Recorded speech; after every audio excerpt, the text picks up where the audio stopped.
Hi, my name is Kyle. I'm an artist exploring fiber as well as sculpture currently. I'm based in Pretoria, South Africa. My full names are Kaugelo Mutepa Mashilo, and Kyle comes from the Kaugelo.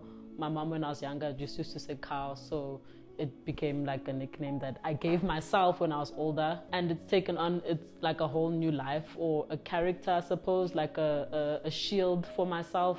First, the power of giving yourself a name, and then Kyle became like my feminism in how I speak about the female body through metaphors of the cow. The domestication of the cow as a body, and the same when we think of the traditional, or what was known as the traditional black female, and how the domestication that we think we're being like groomed into. It's interesting to explore my way of living through the name cow, even though the conception of it was very innocent in just it being cow because my mom called me that. There are parts of growing up where I felt like being woman wasn't good enough.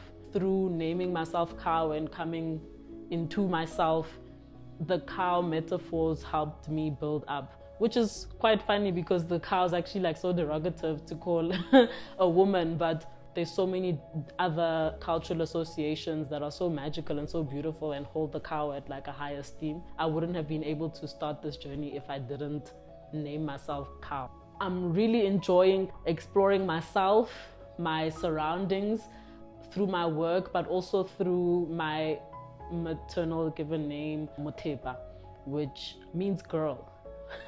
So funny enough, in this exploration of cow and navigating gender and gender roles and domesticity and being just the black female body, then this name Mutepa means girl, which I think has always been my name curses, to kind of not be burdened by, but somehow the idea of gender burdens me, and exploring it and figuring it out, and the weight of how I have to perform kind of my femininity and trying to figure it out. I think my work definitely is again continuing the diary of how I hold space for this name Mutepa, and how do I carry it over. We're never permanent.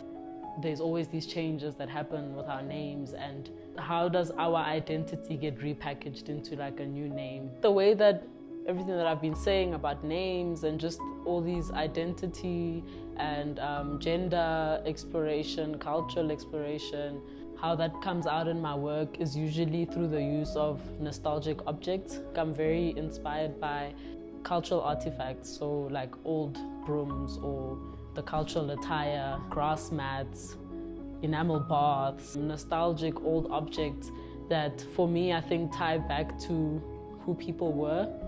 And I like to bring them into today by giving them this black coating or this plastic version of it to speak about where people are now.